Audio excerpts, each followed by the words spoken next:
ఎన్నికలు అయిపోయిన తర్వాత అధికారానికి వచ్చి రాగానే ప్రభుత్వ పరంగా ప్రభుత్వమే సాగిస్తున్న లిక్కర్ వ్యాపారాన్ని మీరు అడ్డుకొని బంద్ చేసి దాన్ని మూసేసి మీకు కావలసిన వాళ్ళ చేతిలో 99%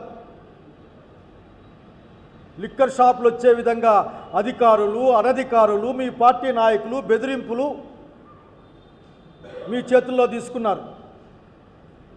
మా ప్రభుత్వ హయాంలో ఎక్కడ కూడా బెల్ట్ షాపుల ప్రసక్తే లేదు. ఆ రోజున 70,000 బెల్ట్ షాపుల్ని వేలాలు పెట్టి మరి మీ పార్టీ వాళ్ళు ఈ రాష్ట్రంలో నడిపిస్తూ ఉన్నారు. ఇదంతా ముందస్తుగానే మీరు వేసుకున్న ఒక ప్లాన్గానే ప్రజలు భావిస్తూ ఉన్నారు, నమ్ముతున్నాం కూడా.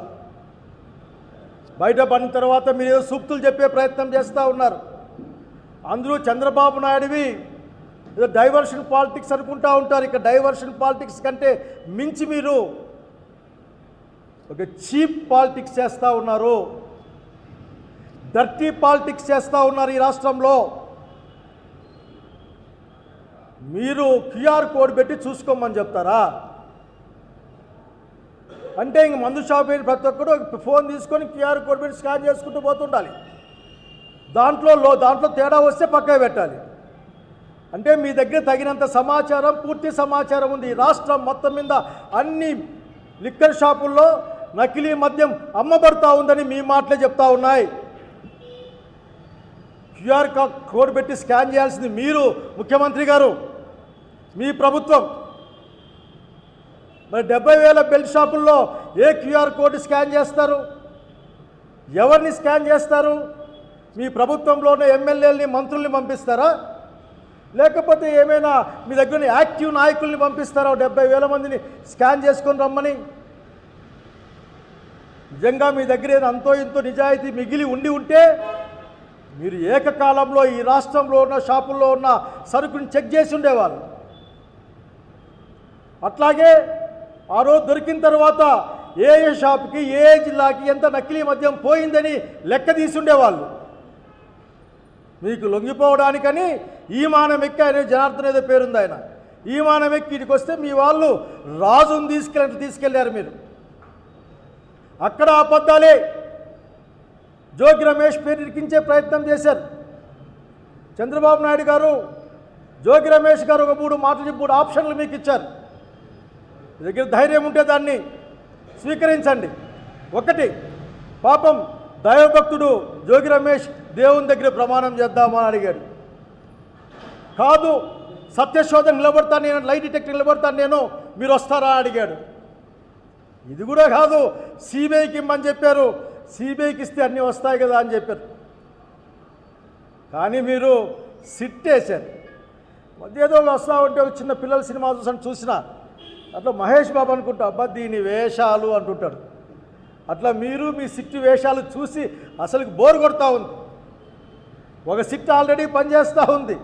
ఈరోజు కూడా ఒక్క రుజువు కూడా లేకుండా కేవలం కంప్లైంట్లపైనే సిట్ నడిపిస్తూ ఉన్నారు. సిట్టు గురించి మాట్లాడితే కొడతా ఉన్నారు. ఇప్పుడు ఇంకొక సిట్ ఇది. ఈ సిట్లో మళ్ళీ మీ వాళ్ళనే కూర్చోబెడతారు, మీ వాళ్ళకి క్లీన్ చిట్ ఇచ్చే ప్రయత్నం చేస్తారు.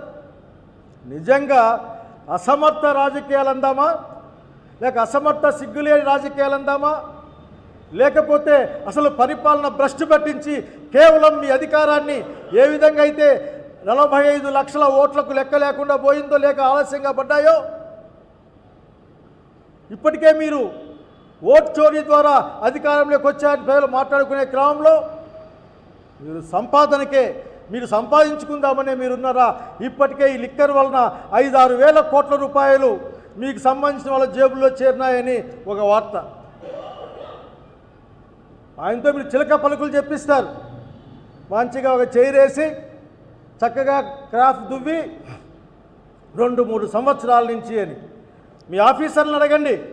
2-3 సంవత్సరాల నుంచి ఈ లిక్కర్ ఇండస్ట్రీస్ ఉన్నాయా అని. వాళ్ళే చెప్పారు ఈ మధ్య కాలంలో వచ్చాయి, ఈ ప్రభుత్వం వచ్చినాక నెల కింద వచ్చాయని చెప్పారు. పొంతం లేని సమాధానాలు. మీ కొడుకే వస్తాయి. నేను మామూలుగా పిల్లల గురించి మాట్లాడడానికి పెద్ద ఇష్టపడను, కానీ నేను ఒక మాట చెప్పాలనుకున్నా లోకేష్ బాబు గారికి. మీరు అర్థంలో అసంబద్ధంగా మాట్లాడతారేంది? మీ నోట్లో నుంచి ఆఖరికి అధికారం పట్ల ఉన్న కాంక్ష తప్ప ఖచ్చితంగా ఇంకేం కనపడదు. మీరు ఒక విఫల మంత్రి. మీ నాయకత్వంలో ఉన్న మీ శాఖలో ఇప్పటికే 10th క్లాస్ పరీక్షలు నిర్వహించలేరు, ఫలితాలు ఇవ్వలేరు. ఆ డిఎస్సిలో గొడవలు, ఆ కురుపాంలో పిల్లలు హెపటైటిస్ ఏతో మరణించేది. కనుక లోకేష్ బాబు గారు మీకు మాట చెప్పకుండా మీ నాన్నగారి రాజకీయాలు మంచి రాజకీయాలు అనుకుంటా ఉన్నారేమో. అవి ధూర్త రాజకీయాలు, చెడ్డ రాజకీయాలు. అవి కొద్దిగా హెల్తీ పాలిటిక్స్ని నేర్చుకోమని చెప్తా ఉన్నా. ఒకవేళ మీ పార్టీలో చాలామంది సీనియర్లు ఉన్నారు, కొద్దిగా అంతో ఇంత రాజకీయాలు తెలిసిన వాళ్ళు, వాళ్ళ దగ్గర కూర్చోండి. వాళ్ళు మీకంటే సీనియర్లు. ఎందుకంటే వాళ్ళని గౌరవించడం ఎట్లాగో మీకు తెలియదు. నిన్న నేను నంద్యాల మీటింగ్లో చూసిన మంత్రులంతా కూర్చోంటే మీరు మాత్రం పైన కూర్చున్నారు.